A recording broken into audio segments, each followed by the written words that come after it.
داخل مسیما نکی دیگه اول زنده باشین برادران عزیز. مقصد از نواربرداری ما در چی بود؟ کم باشد معلومات بدیم با این برادران ها. در آخر با تو هستی بسیار خوب میشه. در اول نبودی که دوباش کرد.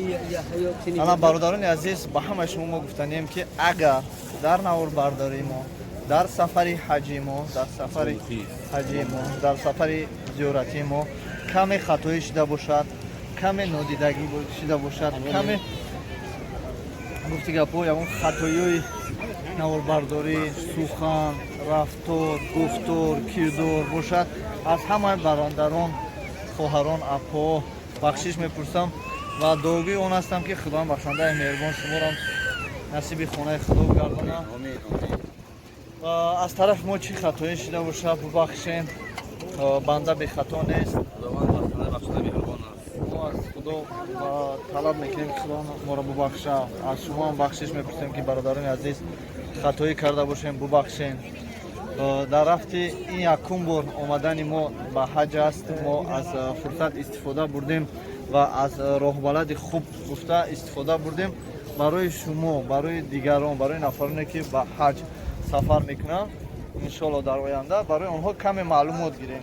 اون که بود از اون سبب برادرانی که همراه ما بودن یکی از بهترین برادران بودن که از نواربرداری ما آنها رو نگرداندن، مقصد ناراضگی پیدا نکردم و همین خاطر من از فرصت استفاده برده قطعی برادران نواربرداری کردم. خدا همه شما را نگهبان باشد و دعا میکنیم که خدا بخشنده مهربان همه شما را با اینجا دعوت کنه. آمین. تنهای همتون با خدا برادران عزیز. در حقیقت آدم از یک جهت خرسند میشه که پیش زن فرزند پیش پدر مادر میره، از یک جهت دیگه ذیق میشه که یک لحظه هم باشد در اینجا باشیم. یک لحظه هم بود در اینجا بودیم، از اینجا میرویم خیلی رنگ میشوم که این خروطهای خوب، این وقتهای خوب، این جای مقدس خدا نصیب گردانده است که شما جای مقدس و ثوابیتش چقدر بسیار است. سبب خیلی زیر میشه برای چی؟ چرا ما بسیارتر وقت نگرفتیم، چرا و خیلی زیر میشه توبه شکرانه خداوند که همین قشن برای ما نصیب گشت. 14 روز هم یک روزش هم برای ما کفایه هست. 14 روزش یک دنیای علم است بگیم خطا نمیکنیم، دنیای جهانبینی است، دنیای ثوابیت هست. بله شکرانه خدا میکنیم، شکرانه به تو و رحمت میگیم برادران که شما ما را دستگیری کردیم در رفت 14 روز. ببینم خیلی زیاد شده در سایت اینترنتی در یوتیوب بله و چیزی که گفتیم اگر خطایی شده باشد از طرف ما از همه شما باز هم عذر میپرسیم. نه برادران در بهترین جا هستیم ها. بهترین بخش رقم 3 زنده باشه. بهترین جا در دنیا یالا تو کالان هستی بله بولو و پایان هم را میبینیم. اول این کردن رقم 3 بهترین رقم های رقم 3 معنای را دارد که خیلی و خیلی هم بسیار خیلی به قطعی 3 و جنسکی و موزیکای انا برادران عزیز روز آخران ما است. انشاءالله گفتن خوندیم انا قطعی برادر در بگاهی برادر همراه ما است. انشاءالله باز برادران جمع میشوند. خدا خواهد. الله قادر توانا کسی که بر همه چیز قادر است، یعنی تواناست که انا همین چیز رو هم بکند که ما نیز چگونه که حالا یکدیگر رو میبینیم در جنت نیز یک جا باشیم و یکدیگر رو ببینیم. پروردگار طلب میکنیم که پروردگار اگر ما در راه ناحقیم، پروردگار ما را در راه به کتاب خود و سنت خودت هدایت بین ما و ما را نگه دار و محافظت بما. پروردگار آنانی که همراه ما هستند، آنانی که در برای ما طلب آمرزش گناهان ما را میکنند، پروردگار برای ما دعا میکنند در غیب ما از جمله بینندگان ما، برای آنها پروردگار آنها را نیز از جمله کسانی بگردان که روز احرام بپوشند و در گرد خانه طواف بکنند و خالصانه ادای مناسک حجشان و عمرهشان را در اینجا بکنند.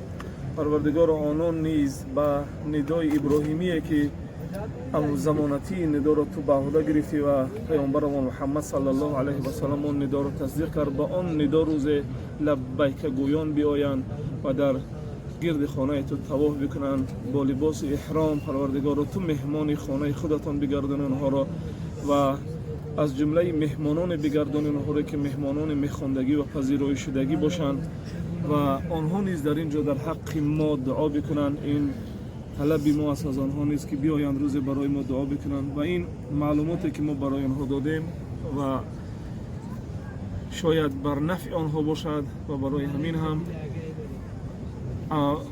توانسته باشند که عبادتشان را، عمرهشان، حجشان را از این سلسله برنامه هایی که برادرمان پرویز راه اندازی کرد برای آنها در عبادت آنها یک کمک شده باشد و عبادتشان را صحیح انجام بدن و این عبادت صحیحشان را پروردگار روز قیامت همچنین یک عبادت در کتاب اعمال آنها بنویسی و به دست راست آنها بدهی.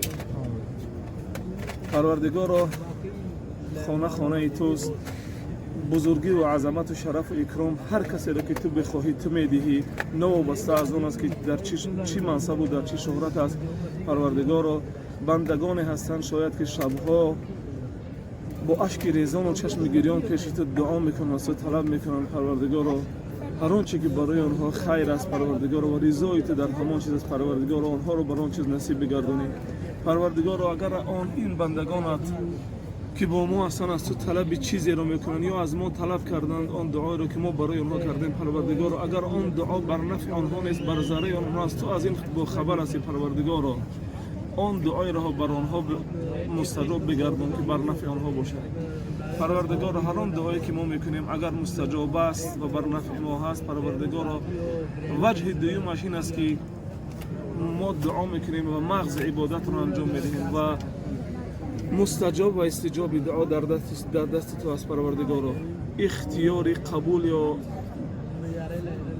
یا اینکه انتخاب غیر پروردگار در زیر قدرت و توانایی تو است پروردگار. در هر حالت ما از آن راضییم که ما از جمله دعا کنندگان و عبادت کنندگان نزد خانه تو هستیم. آمین یا رب العالمین.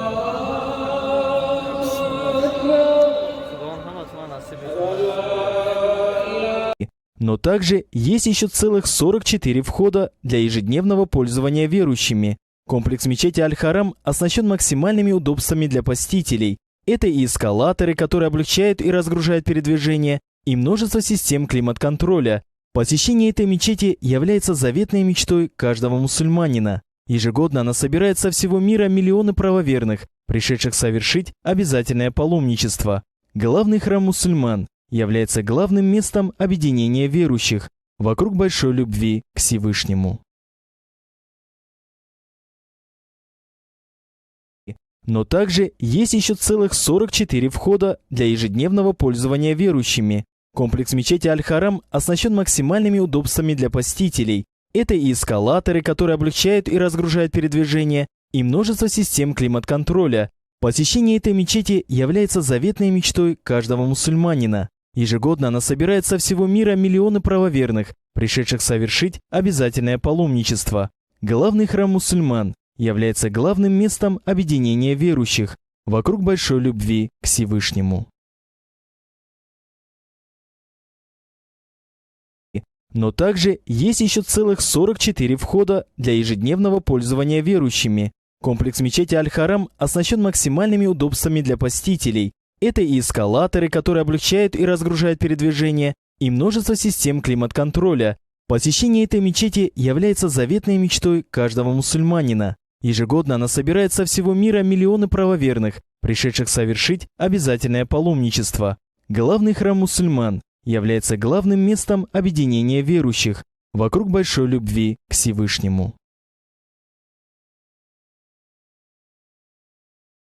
Но также есть еще целых 44 входа для ежедневного пользования верующими. Комплекс мечети Аль-Харам оснащен максимальными удобствами для посетителей. Это и эскалаторы, которые облегчают и разгружают передвижение, и множество систем климат-контроля. Посещение этой мечети является заветной мечтой каждого мусульманина. Ежегодно она собирает со всего мира миллионы правоверных, пришедших совершить обязательное паломничество. Главный храм мусульман является главным местом объединения верующих вокруг большой любви к Всевышнему.